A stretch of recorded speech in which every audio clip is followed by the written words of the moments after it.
Can you show the second slide?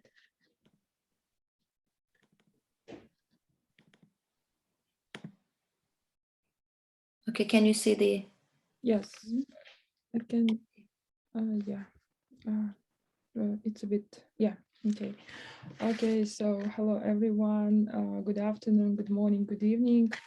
My name is Dinara Shaimakhanova, and as already Mulder introduced me, I'm a PhD student in education at University of Bristol in the United Kingdom.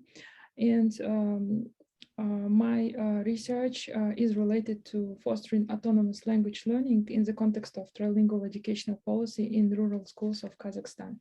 So first, let me show my little plan.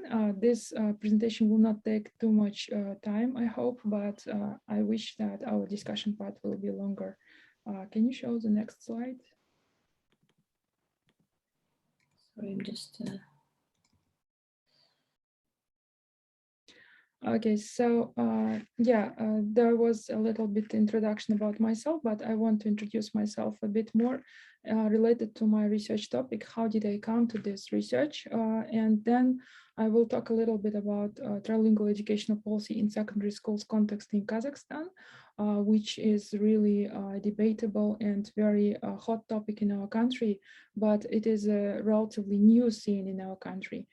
Then there will be some information about autonomous language learning and my research investigations in this topic. Here are some theoretical investigations because I'm still a PhD student who is going to start my research path, and those kind of findings or empirical studies are not yet done, but there were some pilot studies done by me.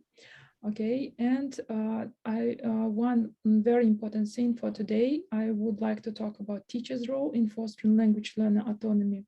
And by the way, I want to congratulate all of you with today's 1st of September, because this is very important, important celebration, not only for students, but first of all for teachers, and teachers' role in school is very important. So we will talk about this, and later on, I will share some of my research plans, my research questions about this rural educational context in Kazakhstan.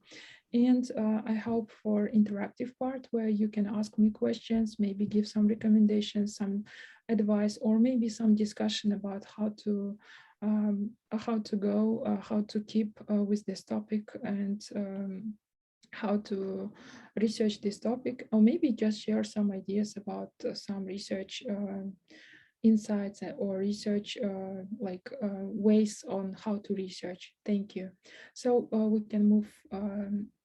Okay, so it's a bit, yeah, it's a bit a long text, but what I want to tell, just the thing that actually all my education and all my professional background are related to English language teaching. As you can see, I have completed several degrees, and all of them were related to English language teaching and foreign language teaching. And I have almost 10 years experience in foreign language teaching, English and French. I also instructing English language teachers on how to teach English. And in 2016, when I was doing my master's degree program at University of Leicester in UK, I started this topic, learning this topic, autonomous language learning, as a part of my MA course program. And later on, I attended several international conferences where I presented my small-scale findings and empirical studies. And that topic was really interesting for me from the side of psychological issues in language learning. But later on, when I came back to school, I wanted to continue with this topic, and I conducted some action research studies regarding this autonomous language learning, where not only research, but as well some practical sites, like, for example, opening speaking clubs and so on, and look and checking and like keeping the diaries about how learners actually develop themselves autonomously or not were done during several years, maybe 3 or more years. And that made me think about whether teachers are really important in this autonomous language learning and what it is. And later, when I applied to doctorate studies at the University of Bristol and found my supervisor, who is very related to policy studies, I found that actually autonomous language learning has its connection to policy studies and language policy, specifically if we talk about trilingual educational policy, in Kazakhstan, it is one of the main things that is being developed, that has been implemented all around the country in all levels of education: primary school, secondary school, high school, and tertiary educational institutions. So that's why this topic is very interesting for me. And I hope it's not only interesting for me, but as well, it will have some contribution in future to the educational system of Kazakhstan. That is my hope. But in general, my research interests are differ. So I am mostly concerned about second foreign language teaching and learning issues, but as well, I am researching some inclusive education stuff like twice exceptionality. Thank you. Yeah, move on, please. So shall we start with trilingual educational policy? Everybody in Kazakhstan speak about trilingual educational policy. And if we ask any person in Kazakhstan, they can easily say that they know at least two languages, Kazakh and Russian. And of course, a lot of us know English. So we can say that trilingual educational policy is being successfully implemented in our country. But where does it take it? Does it take roots? Its roots. So the initial steps in trilingual educational policy started in 2007. There, in the annual address to the people of Kazakhstan, Mr.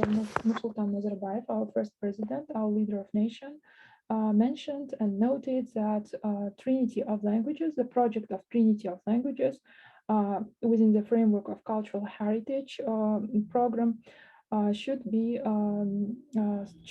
start, and that Trinity of Languages meant that Kazakh, Russian, and English languages will be three of main languages in our country. Later on, to this project, as this project was aimed to the opportunities of our country to be accepted in the world arena as one of the highly qualified countries where people in which where people of this country can speak three languages. Our government, our ministry moved more further, and following these ideas, the trilingual, like the roadmap of trilingual educational policy for 2015-2020 was developed, and later on the strategic plan of Ministry of Education and Science for 2020-24 were developed. And specifically talking about education at secondary level education, I would like to mention here the NAS schools, Nazarbayev Intellectual Schools. That were the main, maybe, and the most, like the first steps in secondary education where the trilingual education was launched. And there in those schools, as you know, instruction is delivered in three languages: Kazakh, Russian, and English. These schools appear they were built in 2009. The first school opened in 2010. And in this kind of schools, everything was done so that this education, the instruction, can be easily delivered in three languages. And later on, following these ideas, there was a pilot project of 153 mainstream schools around the country, which implemented updated educational program. Updated educational program is actually the program that is based on NAS program. NAS schools program, and this program, the main aim of this program is to deliver education in three languages. And you can see from the statistics, just in the very beginning, 153 mainstream schools were involved, right, in this pilot project. But for today, according to the statistics of January 2021, there are 7,755 mainstream schools which are working on daily basis in Kazakhstan, and among them 2,164 mainstream schools are delivering education in two or more languages. That means in Russian Kazakh or Russian Kazakh, Russian, and English languages. And this is in the context of urban and rural schools. But of course, this, this number is still small. But what about this trilingual policy? It is going to be implemented according to the program around the whole country, around the whole educational institutions, and especially if we talk about secondary education. As a teacher of rural school who experienced working at the rural school, yeah, that will be maybe a great challenge for us as well. I mean, rural school teachers and students to be like in this process of implementation of trilingual policy. Okay, we can move on.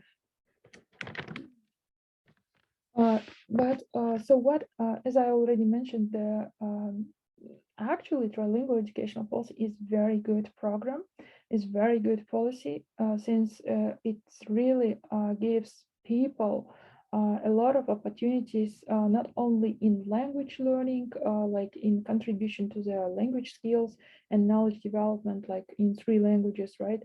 But as well, it is good for national, like to raise learners' awareness in national culture and values, and as well in intercultural like values, intercultural communication. So here, when a lot of people in country say that trilingual educational policy is good or bad, we cannot claim this is good or bad thing, but we can definitely say that this is done for the better like contribution of people's development. Okay, we can move on. So, how this autonomous language learning, as you noticed, trilingual educational policy is related to to language learning, and one of my, maybe not my, but this actually this kind of notion, this kind of phenomenon is being researched around the world, and autonomous language learning is being researched around the world in the context of language policies as well. So what is autonomous language learning? This is aptitude of language learners for studying independently and taking responsibility for decision-making process and reflecting on their own studies critical. So what does it mean? That means that autonomous language learners, they are responsible for what they are doing, for their decision making, and they are independent in their studies, I mean, in their language studies.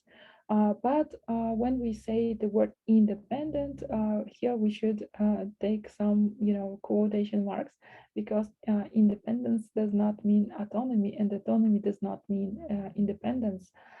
So later I will explain you. And some researchers around the world, they also say that learners who are aware of their weaknesses, of their strong sides, they are also autonomous language learners. And if we are approaching, I mean, our country is approaching to autonomous, or I mean, to trilingual educational policy, here we should make sure that our students, our learners, and our people in general can are able to like to study and are motivated to study languages and to study them independently. But as well, this is in quotation marks. So that is autonomous language learning that I found from the research. But we should also make sure what is not autonomous language learning. Can you move on, please? Uh, yeah, it's a bit, okay, yeah, move. Thank you. So what is not autonomous language learning? Actually, as I already mentioned, autonomy is not independence. Like, we cannot develop in isolation. We are people who work in collaboration, in cooperation with others. So autonomy is actually related to this kind of stuff like cooperation, collaboration, and this cannot be done without the help of our peers, of our teachers, of the whole educational system as itself. Autonomous cannot be context free. So what does this mean? That means that, of course, when we say about ourselves, even sometimes I know some people say that I am autonomous learner, but that means to what extent are you autonomous? What are your personal goals? What are your personal needs? What are some educational factors that lead you to do this kind of autonomy, right? And this autonomy is not context-free stuff. It is all the time related to the context. And for example, in case of my research, the context is trilingual educational policy. And autonomy is not a steady state that is achieved by learners. So that means we can, for example, sometimes learners are able to be like responsible for their decision makings in some situations. They are responsible for their learning in some situations, but they are not able to do the same stuff in other situations. And in this case, it is better to be directed by teachers. It's not better, it's even needed to be directed by teachers. And from this, in the research of this author, as you can see, his name, it's a bit difficult, yeah, Kumaravadivelu, this person researched autonomy from different angles, and that is very important to remember that autonomy does not mean independence, because sometimes when we say autonomous or autonomy learning, we as teachers, even me myself, sometimes I think that okay, autonomous, that means you do everything by yourself, but that is not. And especially in trilingual educational policy, okay, shall we move on? In trilingual educational policy, in the context of this policy, we can see the following thing. As I already mentioned, NIS schools, Nazarbayev Intellectual Schools, they are the first like schools launching this trilingual educational policy, and they have their own trilingual educational policy documentation, where autonomous learning or autonomous language learning is one of the main goals of this policy. And at the moment, a lot of mainstream schools around the country are implementing this trilingual educational policy in the context of updated curriculum. Updated curriculum means updated educational program, which is actually based on the basis of NIS program. So and all these programs, they are done in the scope of trilingual policy of the whole country, and especially of NAS schools, which is later reflected on educational system of Kazakhstani mainstream schools. That is why, as autonomous learning in general is one of the main goals of the policy, then of the trilingual educational policy, then this is really an important scene to my mind to be researched, so that so that to make sure the successful implementation of the policy. Okay, yeah, we can move on. So as I already mentioned, autonomous educational, like autonomous learning, autonomous language learning is not all the time means independence. And here we should make sure, so we are on our way to to foster to implement three languages and make sure all our learners by the end of the school are able use this or that language, I mean Kazakh, Russian, or English, to some extent, to some degree that we are aiming to. Okay, then what is the teacher's role in fostering language learning autonomy in this case? And here, when I say teacher's role, I mean especially language teacher's role. There are so many research done on this topic actually for a long time. Yeah, since as you can see from these dates, they are really yeah, long dated. But even today, there are so much research being done on this topic. And for example, the Little Word 1996 framework says that teachers actually, they play the central role in learner autonomy in and through foreign language learning. So what does it mean? It means that teachers, they have several roles, like teacher as a communicator. When studying language, the first person to learn language from at school is a teacher, of course. And later we have so many other like extracurricular stuff that can help us to learn language. Learner autonomy as a learner, that means teacher also develops learners like not only in language but as well, as I already mentioned, those skills like motivation, like decision making process, critical thinking, and so on. And autonomy as a person, yeah, that's also related to the personality characteristics of a person. And here what I want to mention is that uh, as you can see, teachers' role should not be neglected when we are talking about autonomous language learning, especially when any country is going to implement any kind of language policy around the country. And other researchers also researched this stuff and found that teachers can be found, can be like uh, considered as facilitators while learning languages, as counselors, as guides, and as a resource. But the last one is very debatable because at the moment, there are so many resources except for teacher. There are a lot of resources to learn language by yourself, like self-directed and so on. And of course, some people, they say that autonomous language learning is self-instructed or self-directed or self-accessed or individualized learning. But this kind of learning uh, in all its in all its angles related to teachers. Why? For example, this self-instruction, that means instruction, but without direct control from teacher.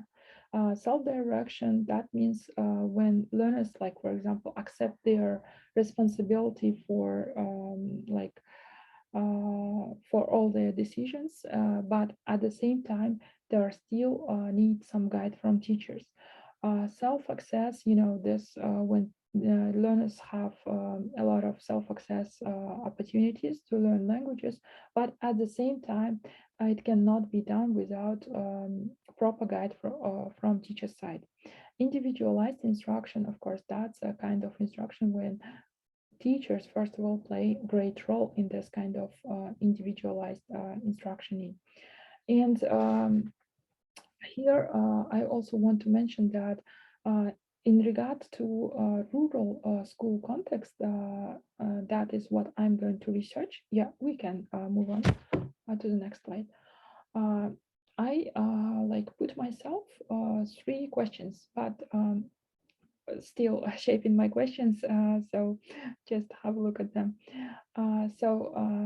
What I found in my, I already, for some of my courses, I did some kind of pilot studies, very, very small scale studies. I cannot claim that my research findings can be generalized, but they're very, very small scale studies, but still they gave me some insights on shaping some of my research questions, and also the questions were shaped with regard to research done around the world.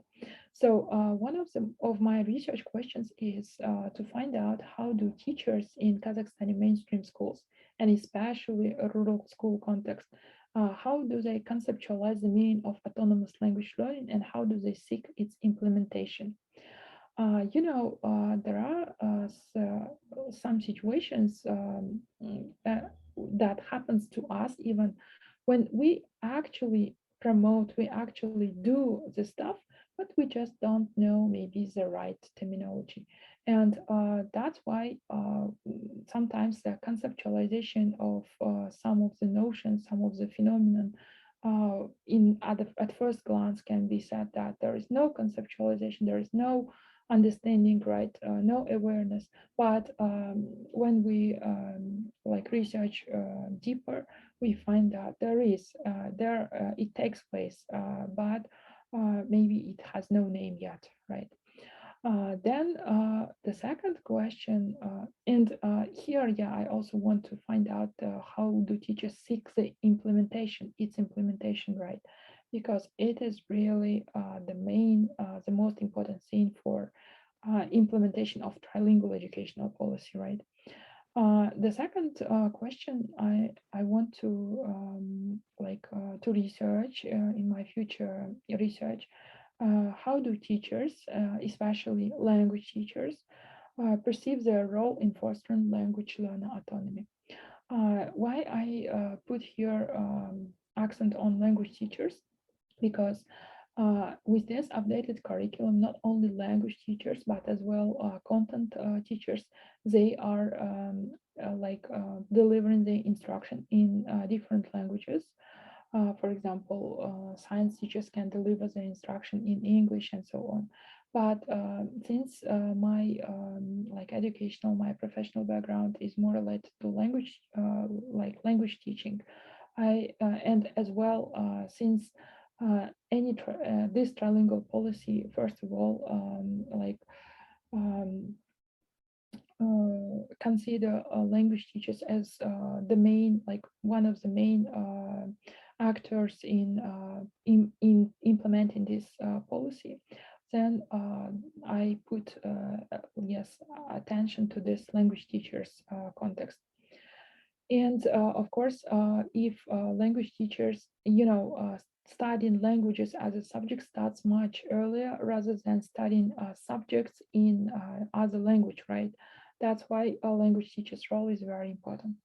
The last one that I think will be a great contribution to the system, like the educational system, secondary school system in Kazakhstan, is to find out the recommendations that can be made to successful promotion of autonomous language learning and implementation of trilingual policy in Kazakhstani mainstream schools. And what I'm aiming to, I am actually aiming to have qualitative case study research.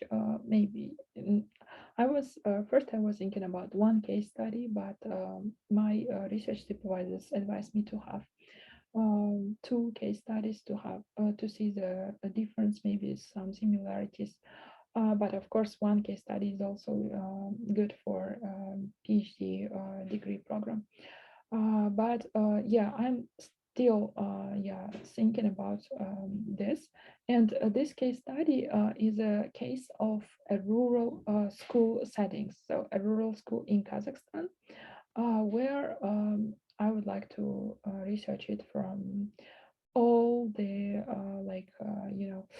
all the angles, all the factors, but in the qualitative way, like observing the lessons, like having interviews. Yeah, in this new situation of COVID pandemic, it became a bit difficult. But as for rural schools, they are very small scale in terms of population, so it is okay. Like they still have offline lessons where I can do this kind of stuff. So that was my research insights. Thank you very much for sharing your time. Yeah, and thank you for your I do respect people who today attended the session. Thank you. And if you have questions, I would really appreciate them and maybe some advice, because this is the very beginning of my research path, and I'm still kind of sometimes lost, to be honest. Dear Dinara, thank you very much for your fabulous presentation. It was very interesting to hear about the trilingual policy and its impact and your perspective on it. So now we will open the session of the Q&A. If our dear viewers have any questions, please unmute your microphone and go ahead, ask the question. Yeah, we have. We'll just wait for a few seconds until somebody volunteers. If not, I'll ask my own questions. Yeah, that would be good. Thank you.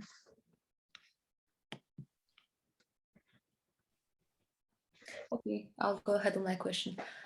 So Dinara, as you said, as you mentioned previously, earlier on in your presentation, that the rural teachers are likely to find it challenging, the implementation of the three-language policy, since we know that the proficiency of English language is not very developed throughout the region. So, what do you think the government is? How the government is helping rural teachers in improving their skills in English language? Because from what I know, my aunt, she works in a rural school in the village, and the main language they speak is Kazakh and a little bit of Russian. Thank you. Okay. Okay, thank you very much for the question.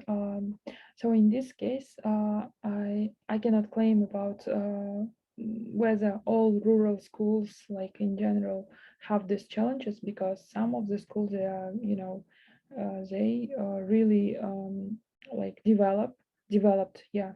And but there are still cases when they are asked to, for example, promote or to deliver education in English, let's say in higher school, in high school, right?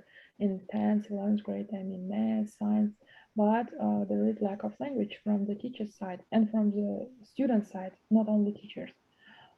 In this case, as far as I know, as a teacher of rural schools, yeah, I'm a teacher at a village, in the village school. We have kind of trainings, yeah, this is promoted, but it is very local stuff. I mean, it is also done on the Republican level, on the national level, but not that very often. I cannot claim. Maybe that's the case of my school only.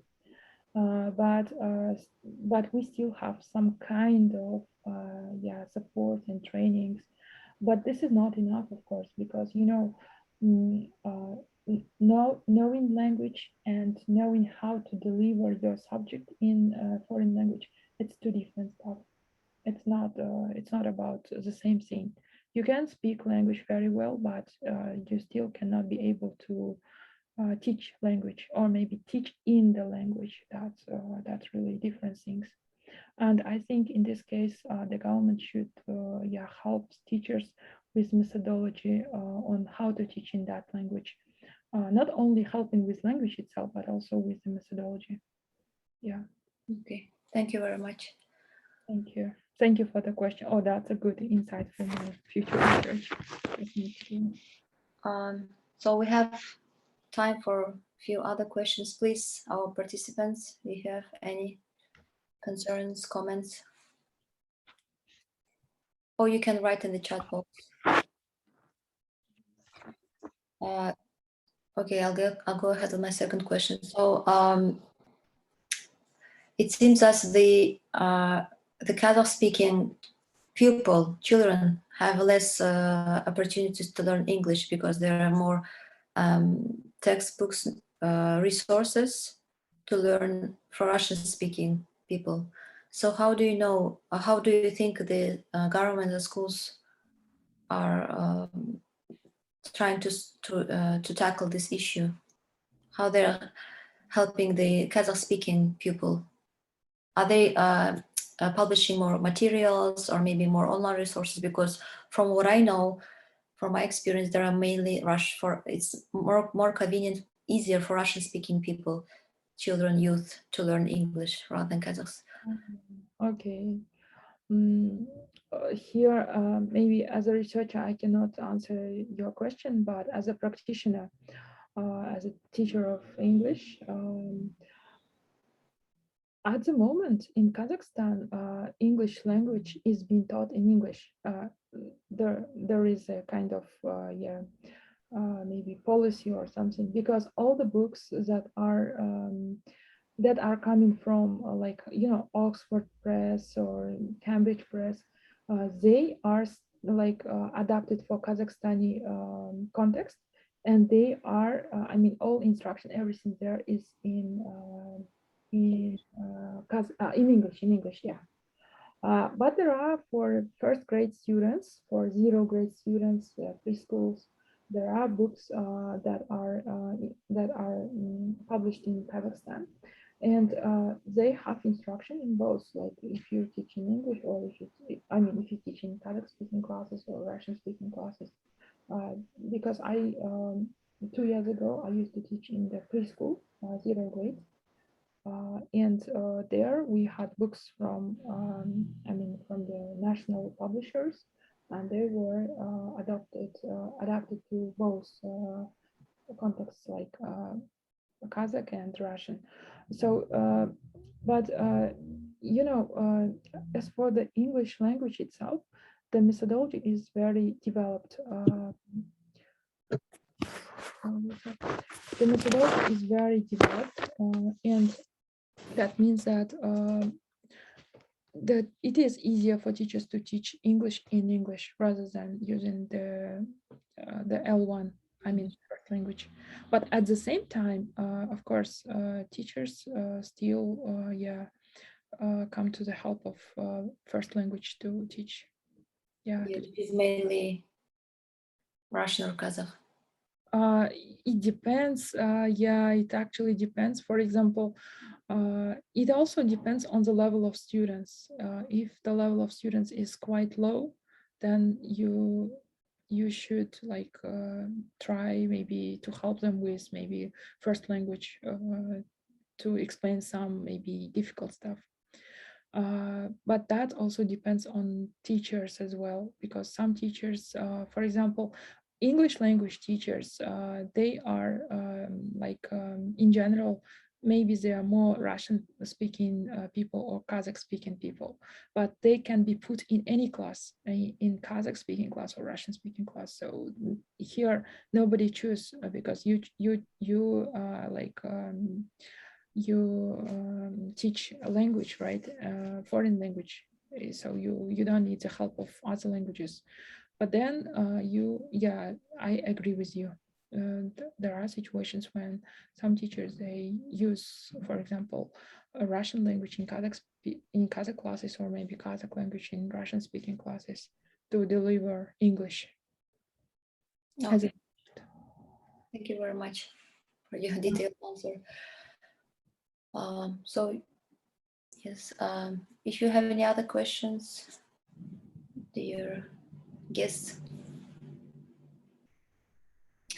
Also, Dinara, I wanted to ask you earlier, you mentioned that trilingual language is actually a very debatable topic in Kazakhstan. Like I know that the views of Kazakh speaking people and Russian speaking Kazakhstani, our compatriots might differ. So you said it might not be the best, but is in the long term, it's will bring it benefits. Yeah. So can you elaborate more on that, please? What did you mean? What kind of benefits you will get as a nation from trilingual? Okay. Yeah. Thank you. Thank you for the question. I studied so many research around the globe, I mean, across the globe, about trilingual policies. Even there are some countries where not 3, but even more languages are like being implemented at a policy level, at a national level. And as for our policy, if I'm not mistaken, according to the trilingual classification, it is more kind of additive trilingualism. That means we add one language to another. We do not like replace one language with another one, or we do not make strong like accent to one language so that the other languages are just neglected, or they are not taken into account properly. And this is good. In my own opinion, I think this is good. Of course, we are trying, like the government is trying to make sure that people, like maybe by some year, I don't know, 2030, 2050, something like, are able to speak 3 languages freely, to speak them easily for different purposes, right? Not only for studies. But there are concerns, of course, because English, for example, is a new stuff, a new language, and that is why a lot of attention now at the moment is put on English, our like national language, our state language, Kazakh, having some kind of maybe some kind of I don't know. It's not taken properly.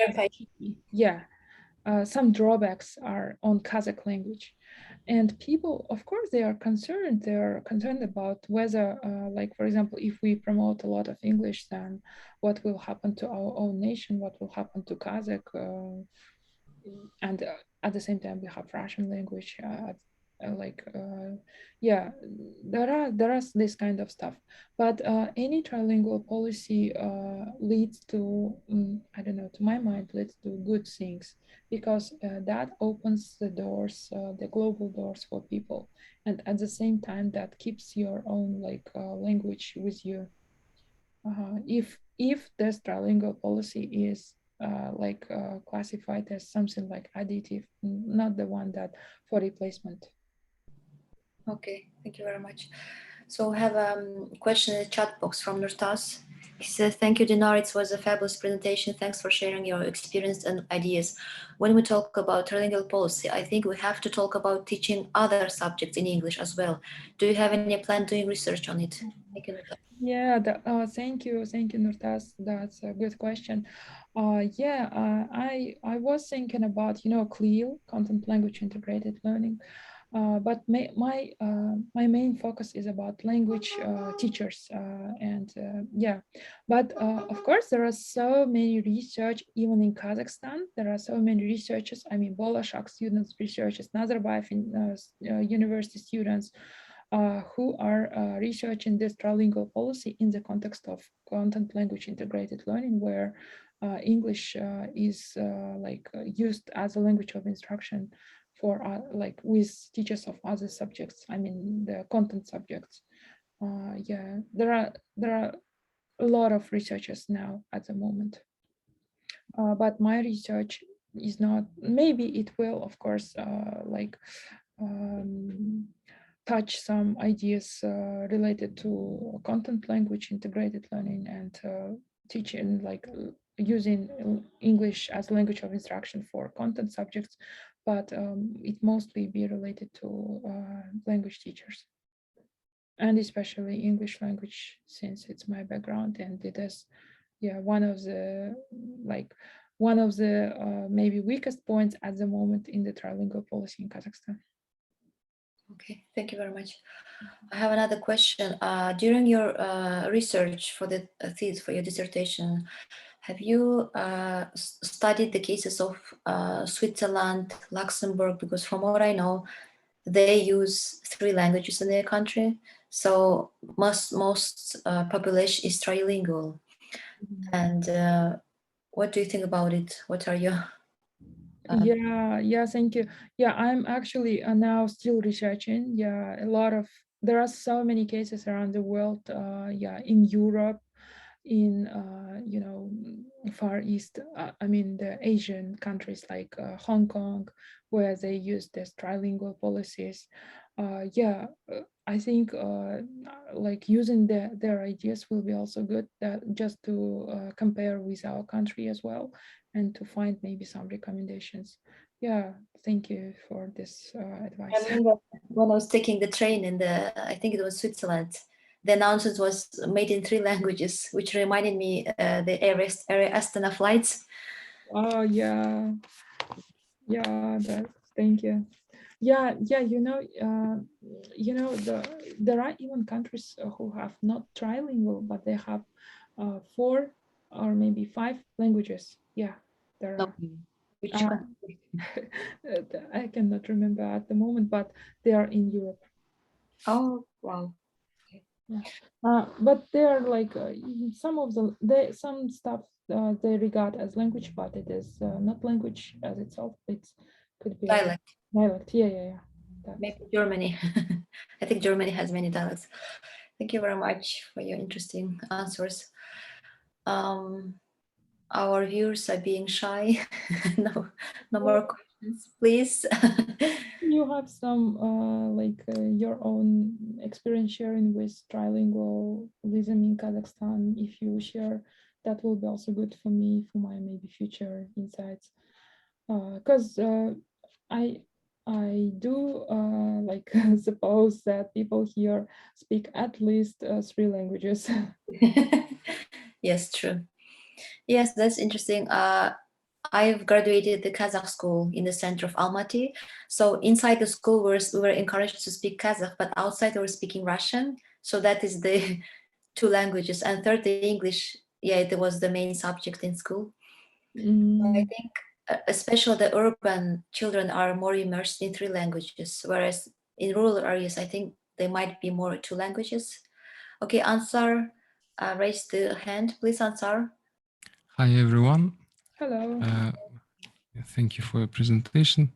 At once I heard that like children should not be taught any foreign language until 10 or 9, I'm not sure, because from the they should learn only their mother tongue, because from that they take their like national identity and kind of matrix from songs, from fairy tales.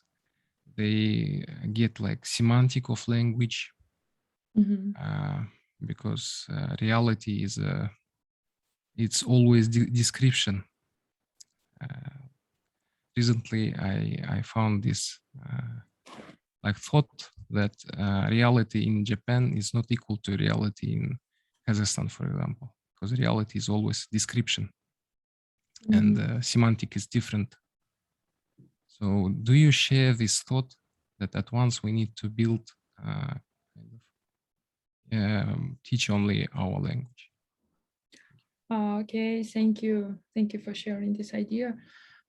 Yeah, I've also read this kind of information about researching, especially in Japan. They teach in their Japanese language until grade 8 even.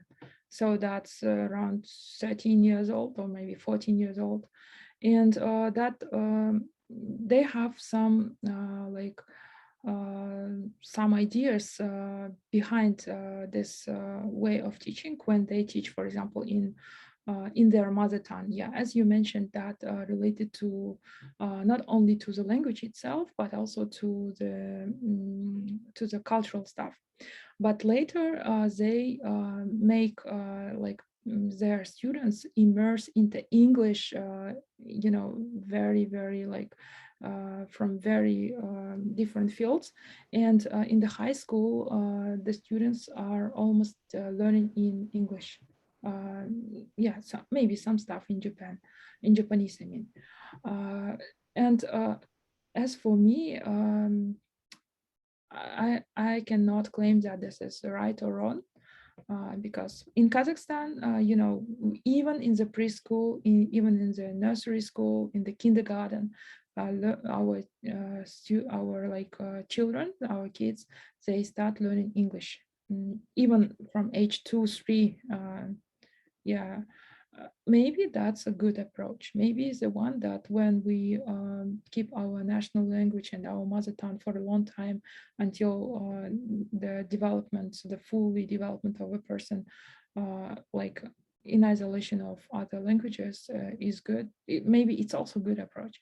At this moment, maybe I cannot claim as a researcher because yeah, I need to research this stuff.